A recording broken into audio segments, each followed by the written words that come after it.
सीमा मसाला और इमली की चटनी, खुशियाँ चख लो।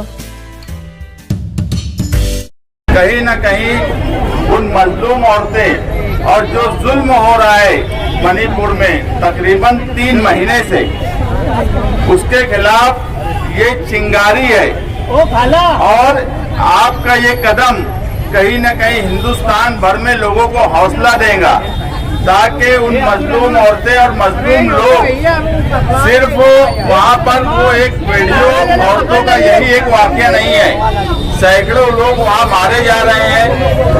ना स्टेट की सरकार उस पर ध्यान देती है, ना सेंट्रल गवर्नमेंट उस पर ध्यान देती है, मगर तुम्हारा यहाँ तक आना, उनके साथ खड़े होना, ये बताता है कि तुम जागने वाली कौम हो। और किसी भी समाज, किसी भी मजहब पर अगर जुल्म होगा तो मालेगांव शहर की औरतें उनके साथ हर वक्त खड़ी रहेंगी। ये चिंगारी जो आज आपने यहाँ लगाई है, मैं ये मानता हूँ ये हिंदुस्तान भर में इसके असरात पड़ेंगे। दूसरे शहरों में भी आपको देखकर लोग उन मजलूम औरतों के लिए, उन मजलूम लोगों के लिए खड़े होंगे। हम हमेशा से ये बात मानते हैं कि जुल्म किसी भी समाज पर, जुल्म किसी भी मजहब पर अगर जुल्म और नाइंसाफी हो रही है तो मालेगांव शहर हमेशा उनके हक में खड़ा रहेगा। आप यकीन मानो, वहाँ इंटरनेट बंद कर दिया गया है, मीडिया को ऐसा कंट्रोल किया गया है कि मीडिया से कोई खबर हम तक आती नहीं है और जुल्म की इंतहा हो रही है। लेकिन ना ही जो सरकार बेटी पढ़ाओ बेटी बचाओ का नारा लगाती है, ऐसी सरकार जिसका नारा ऐसा हो, उसकी सरकार में हर वक्त इसी तरह से जुल्म हुआ। बिल्किस बानो के मामले में क्या हुआ वो भी आपके सामने है। यहाँ तक कि जो पहलवान औरतें थी जो हिंदुस्तान के लिए मेडल लाई, उन औरतों को महीनों धरना देना पड़ा। और मणिपुर का जो वाकया हुआ, उसने हिंदुस्तान के समाज को, इंसानियत को झंझोड़ कर रख दिया।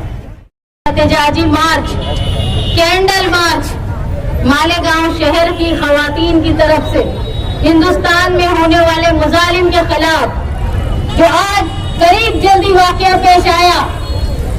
मणिपुर में 5 खवातीन को बरहना जुलूस की शक्ल में निकाला गया, उनके नाजुक हिस्सों को छुआ गया, उनको जलील किया गया।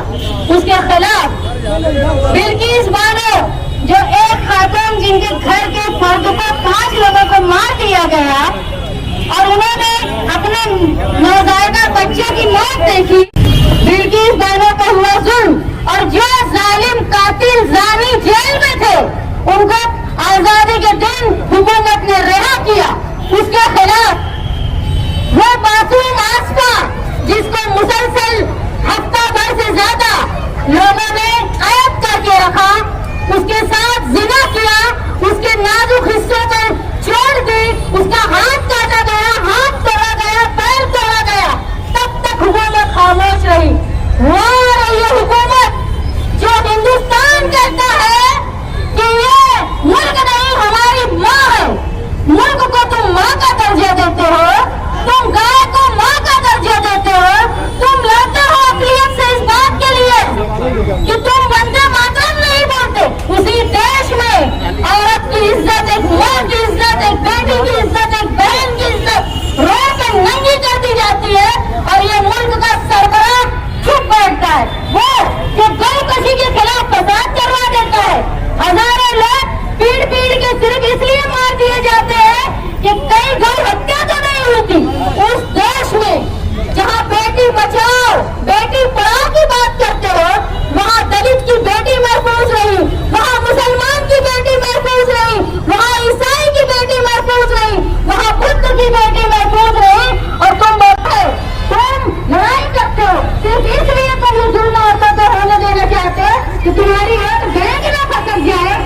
तो तुम याद रखो, हिंदुस्तान एक दस्तूरी मुल्क है, एक डेमोक्रेटिक कंट्री है, और हिंदुस्तान के मुसलमान, ईसाई, बौद्ध, सिख सब इस कंट्री को दस्तूरी कंट्री मानकर यहाँ रुके हुए हैं। अगर तुम हमारे सब्र का पैमाना लबरेज कर दोगे तो हम औरतें